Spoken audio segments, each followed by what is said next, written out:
Manusia itu aneh, mereka punya kebiasaan untuk memanfaatkan sebuah barang tidak sampai potensi terbaiknya. Contoh, di dapur punya alat masak lengkap, kompor canggih, microwave, segala macam. Ujung-ujungnya ngapain? Masak mie instan. Kita punya HP flagship, prosesor kenceng, kamera bagus, tajam, dipakai buat apa? Cuma buat buka grup WhatsApp, sosmed, dan selfie yang kadang-kadang juga delete soon. Begitu juga dengan mobil, dikasih mesin gede, kemampuan off-road yang di atas rata-rata, dan tampilan gagah rugged maco kayak gini. Dipakai buat apa? Ke kantor, ke mall, arisan, jemput anak, dan lain-lain. Tapi anehnya, semua pengen SUV kayak gini. Jadi apa yang bikin semua orang pengen SUV gagah kayak gini?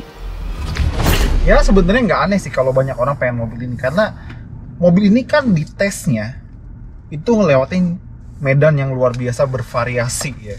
Dia lewatin pasir, tanah, bebatuan, segala macam medan yang kayaknya nggak bisa dilewatin mobil biasa, diuji sama si Land Rover Defender ini. Jadi pemikirannya simple, kalau misalnya mobil ini bisa ngelewatin jalanan-jalanan kayak gitu, jalanan aspal dalam kota, harusnya nggak masalah dong. Ya seperti itu gampangnya.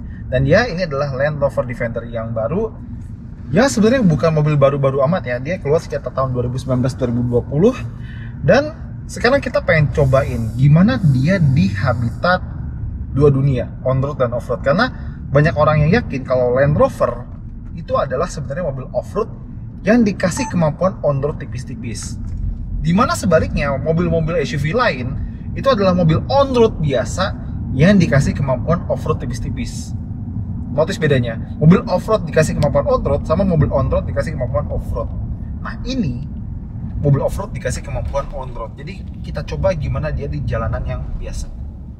Jadi pertama-tama soal mobil ini Land Rover generasi baru yang kalau dulu Land Rover Defender itu dia pakai sasis leather frame, kalau sekarang udah bukan leather frame lagi. Dan sekarang dia pilihan mesinnya ada beberapa, ada yang 2000 cc 4 silinder turbo, ada juga 5000 cc V8 supercharger, tapi itu agak susah nemunya. Kita di pilihan mesin yang lumayan sweet spot lah, tengah-tengah. Dia 3000 cc 6 silinder turbo berkode atau bernama Ingenium. Land Rover sama Jaguar udah pakai mesin ini lumayan lama ya, dan sekarang dia jadi sebuah sweet spot untuk pilihan mesin Defender ini. Dia punya tenaga lumayan loh, dia 400 PS dan torsinya 550 Nm. Dan buat generasi sekarang ini, dia ditambah teknologi mild hybrid 48 volt. Jadi kurang lebih kayak EQ Boost-nya Mercedes. Tapi kalau dibanding sama EQ Boost Mercedes, mungkin ini nggak seberapa advance atau canggih. Nanti gue jelasin kenapa. Tapi intinya, mobil ini kan sebenarnya berat ya, 2,3 ton, tapi dia bisa tarikannya tuh nampol lah. Dia 0 ke 100 cukup 6,1 detik aja di mobil segede bunker ini. Dan top speednya 191 km per jam. 0 ke cepet 6,1 detik, top speed 191, hampir 200. Ini mungkin beberapa mobil sport bisa kalah sama mobil ini dalam hal tarik-tarikan ya. Nah, hal lainnya lagi adalah di desainnya, terutama luar dalam gitu ya. Oke, bagian luar dia tuh sebenarnya kalau boleh dibilang, Land Rover mengklaim mobil ini terinspirasi dari yang lama, tapi tidak untuk menjadi yang lama. Karena ini tahun 2025 dan setelahnya dia harus mengikuti beberapa sentuhan modern untuk tetap relevan. Tapi justru yang gue suka dari mobil ini adalah betapa kuat karakternya dia sebagai sebuah off-roader. Kelihatan dari dalamnya, dia nggak punya bahan-bahan mewah atau luxury atau eksotik kayak, nggak eksotik juga sih, maksudnya mewah gitu ya, kayak Range Rover. Karena dia konsepnya adalah sebuah off-roader yang harusnya tough, durable, dan utilitarian gitu. Jadi bahan kulit cukup punya di setir, sama di beberapa area dashboard, sama di sini lebih banyak bahan plastik daripada bahan-bahan yang luxury. Tapi karena ini mobil harus terkesan kuat seperti itu, dan bahkan fungsional. Contoh, di bagian sini, di bagian tengah juga, dan di sekitar sini itu banyak banget ruang buat kita nyimpen barang-barang yang mungkin akan kepake pas kita berpetualang jauh pakai mobil ini.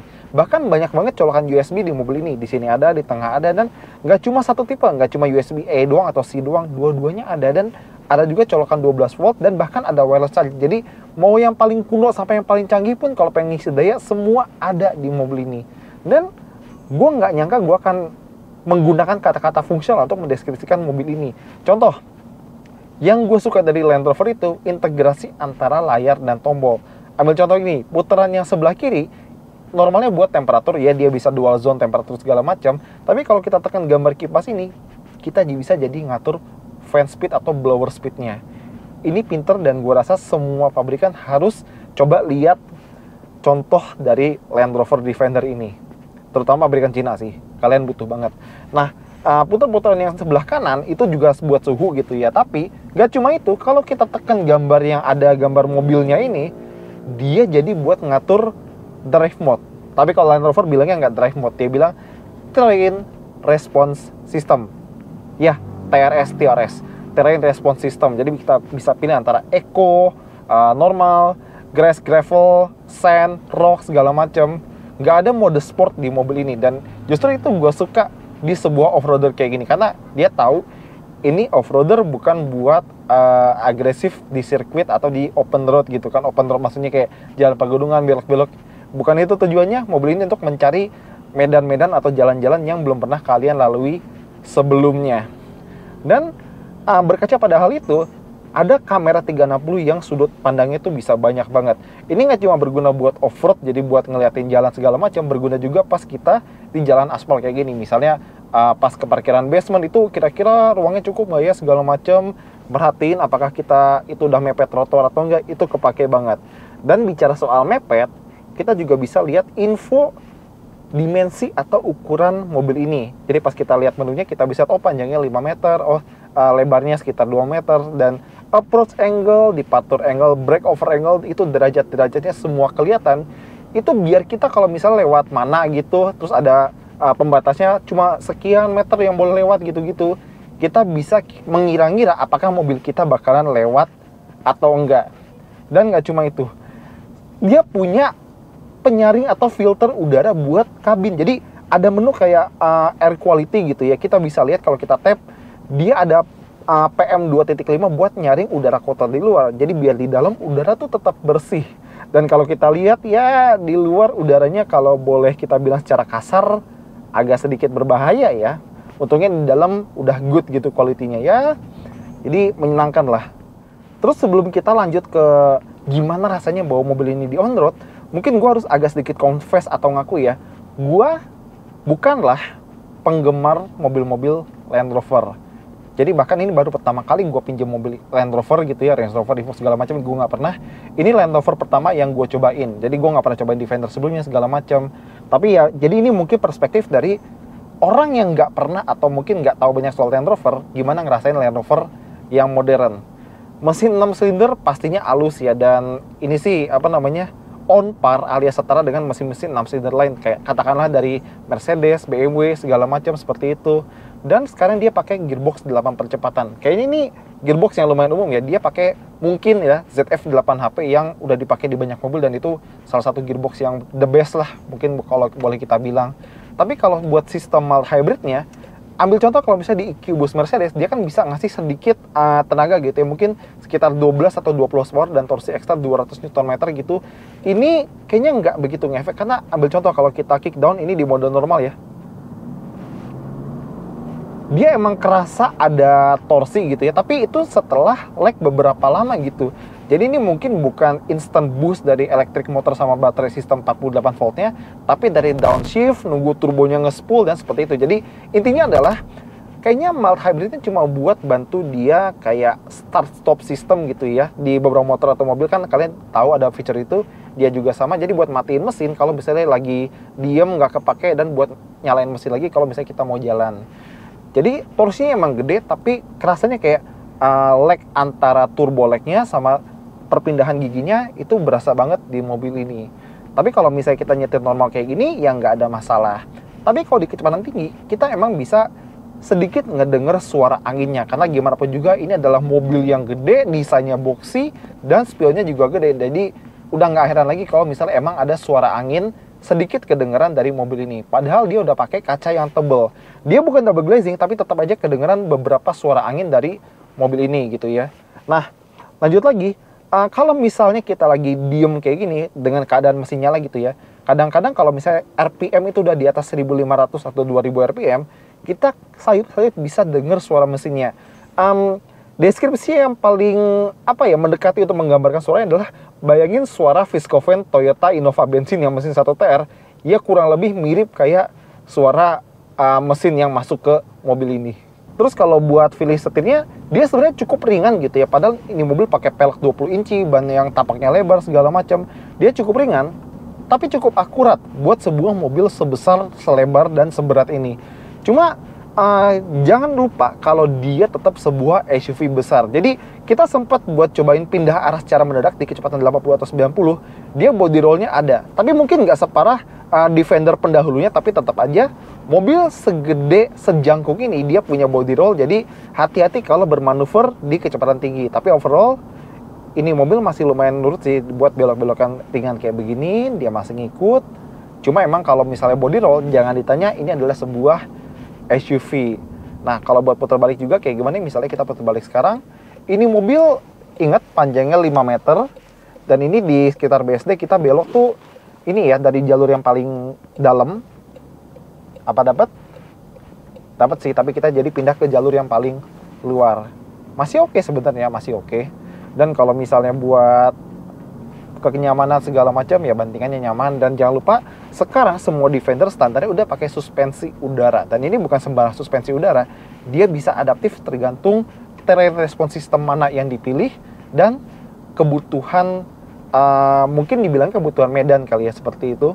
Tapi untuk penggunaan on-road atau harian gitu ya, yang gue sayangkan dari mobil yang kita bawa sekarang ini adalah dia ADAS-nya sama sekali bisa dibilang nggak lengkap. Ya ada cruise control bagus, tapi dia cuma ada lane keeping aja. Jadi kalau misalnya kita nembus marka jalan, dia ngarahin kita balik lagi ke tengah, tapi dia nggak bisa benar-benar ngikutin garis. Jadi kita nggak bisa lepas setir terus setirnya belok-belok sendiri ngikutin marka jalan gitu. Dia cuma menghindarkan kita biar nggak moto marka jalan sembarangan. Dan dia nggak bakal jaga jarak aman sama mobil depan, mau di kecepatan tinggi maupun di kecepatan macet-macetan. Jadi dia nggak bisa. Gue tahu dia bisa di option gitu ya buat nambahin fitur ini, fitur itu segala macam. Tapi kalau misalnya ngelihat sebuah Land Rover yang harganya lumayan selangit dengan kelengkapan ada seperti ini, kok kayak agak sayang ya. Yang kedua, gue kurang suka gimana Land Rover itu agak main-main sama switch lampu di sini. Ambil contoh, kalau di mobil lain kan kalau kita pengen nyalain lampu, kita putar, udah selesai. Posisinya cukup di situ aja, dia nggak balik ke posisi semula. Ini misalnya dari lampu mati ke lampu nyala, dia tuh balik lagi. Ini aneh sih. Gue selalu bilang, nggak usah ngeribetin hal yang emang nggak perlu diribetin dari awal gitu loh. Ya overall itu gimana kita bisa ngerasain si Land Rover ini di jalanan on-road. Halus, bantingan nyaman, dan ada body roll seperti SUV, segala macam. Tapi overall masih bisa dipakai buat on-road sebagaimana mobil lainnya. Sekarang kita coba bawa dia ke habitat aslinya. Ya, kita bawa ke habitat aslinya medan off-road. Tidak ada aspal, cuma tanah, rumput, dan kadang-kadang lumpur. Kita lihat gimana mobil ini. Tapi sebelum itu, kita kasih tahu dia pakai ban Pirelli Scorpio Zero. Jadi ini ban on-road yang bisa off-road juga, tipis-tipis. Dan dia punya suspensi udara, udah kita setting ke settingan yang paling tinggi. Jadi dia ada 3 settingan. Akses yang paling rendah, normal ya normal, off-road ya yang paling tinggi.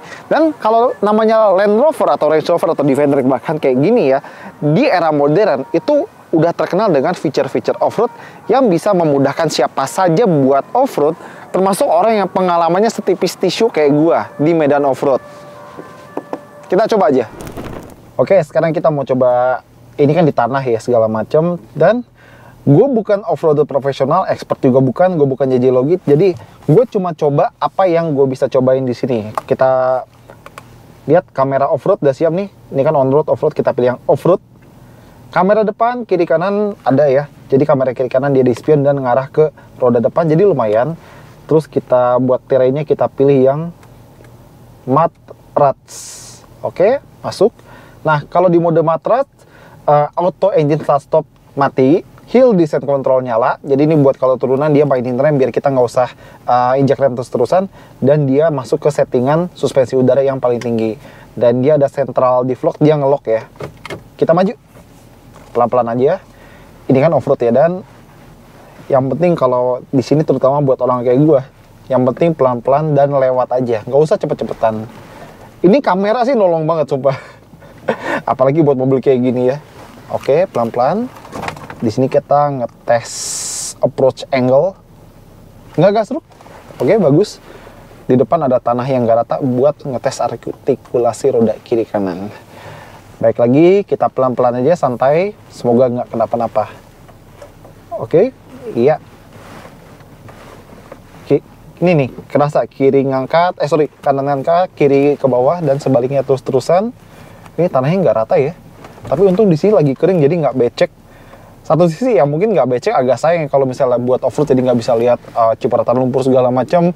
Cuma paling nggak buat kita dan kameramen kalau misalnya nggak becek, palingnya sepatu kita tetap kering jadi nggak ngotorin mobil ini. Dan bicara soal ngotorin, kita kan biasanya kalau misalnya mobil tes kayak gini, kita bersihin gitu ya biar kalian ngeliatnya enak juga di kamera. Ini adalah satu dari sekian mobil yang kalau misalnya kotor nggak akan gue bersihin. Kenapa? Malah lebih keren. Sama kayak mobil balap gitu, pas bersih ya keren. Tapi ketika habis balapan kena battle scar, baret-baret, segala macam, malah tambah keren. Sumpah. Nah, coba kita putar balik. Sekarang kita lihat soal nanjak. Ya, ini mesin 3000 cc, 400 horsepower, 550 Nm. Masa ya nggak kuat nanjak gitu kan? Orang bilang, FWD, RWD. AWD lah, 4x4, berisik banget sih. Dan ini kan baik lagi kita cuma berduaan doang. Ini nggak ada spotter yang bantu gue kiri-kiri, kanan-kanan, gas-gas, rem-rem, atau jangan ke situ. Nggak ada. Jadi gue pure mengandalkan akal sehat gue kalau ada dan kemampuan mobilnya sendiri. Ini cuma kelihatan langit sih. Wis. Aduh. Oke, brake over angle sih ngebantu. Jadi mobil ini nggak mentok ya. Dan iya. Cuma gue sayangkan mobil ini dia nggak punya spion tengah digital ya. Soalnya ini kan mobil ada ban serep konde, terus ada jok baris tengah. Itu lumayan ngalangin pandangan. Harusnya dia ada ban serep, kamera digital buat spion tengahnya. Buat mobil kayak begini. Harusnya ada standarnya. Tapi mungkin di varian lain ada, gue nggak tahu. Sekarang kita lanjut turun aja. Yuk. Nah, sekarang di depan kita kan ada air. Ini bukan tempat di mana gue biasa berkunjung atau main gitu ya. Ini bukan kampung halaman gue dalam tanda kutip. Jadi kita nggak boleh so tau. Kita nggak mungkin terobos aja karena kita nggak tahu airnya seberapa dalam. Jadi gue milih buat lewatin pelan-pelan. Dan disinilah feature nih, weight sensing sangat berguna buat mobil ini.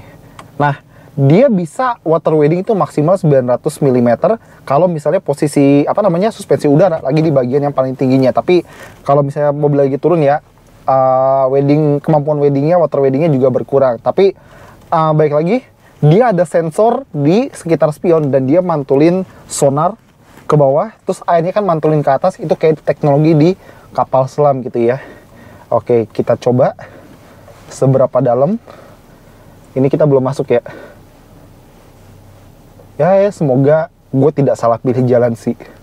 Oke, jadi tadi yang bagian water wading mungkin kalian nggak lihat kenapa, karena emang kita begitu mobil tuh udah kerasa ini hidungnya turun banget ya.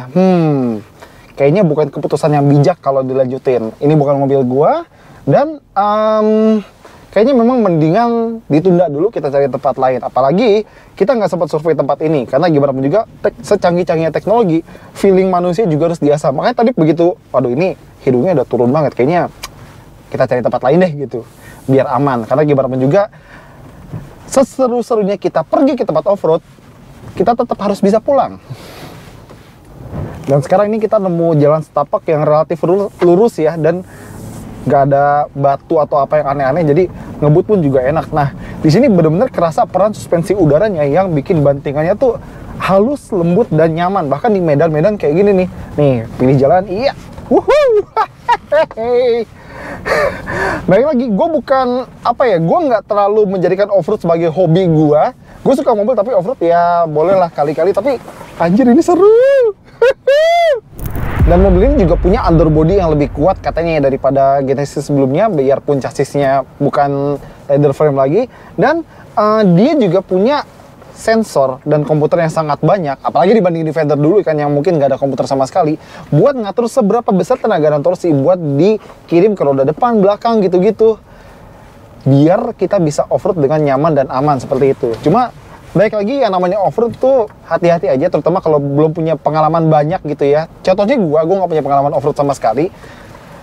Intinya hati-hati, kenali medan, jangan so tau. Tapi misalnya kalian udah berpengalaman, mungkin kalian akan appreciate mobil ini, atau bahkan mungkin build mobil kalian sendiri. Ternyata off-road tuh seru loh, sumpah. Oke, jadi kesimpulan soal si Land Rover Defender ini, iya, gue selalu seneng bawa mobil ke tempat habitat aslinya. Bawa mobil sport ke sirkuit, gue seneng. Bawa mobil off-road kayak gini ke daerah tanah tanpa aspal kayak gini, gue senang banget. Karena di situ kita bisa nguji seberapa kuat karakter mobil ini sesuai konsep awalnya. Dan ya, tampilan gagah pasti Land Rover Defender, dan kemampuan off-road ya pastinya lebih halus daripada Defender lama, tapi memang mungkin kalau dibanding sama kakaknya Range Rover gitu-gitu belum, tapi masih cukup lah. Dan kemampuan off-road tetap dipertahankan.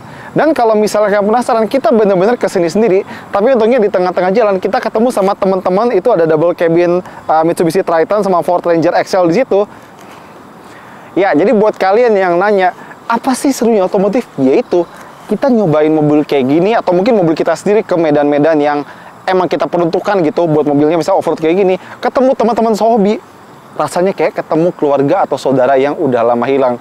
Balik lagi ke mobilnya, mobil ini bener-bener Land Rover itu ngasih Defender jiwa modern, tapi tidak melupakan kemampuan off-roadnya. Dia masih nyaman di off-road, capable segala medan, tidak masalah dengan mobil ini. Dan kalau kalian mikir, ini rivalnya G-Wagon atau gimana? Enggak, G-Wagon tuh lebih ketemunya sama Range Rover. Ini, kalau si Defender ini mungkin bisa dibilang kelasnya sendiri. Pilihan cuma lu beli Defender atau nggak beli Defender, selesai.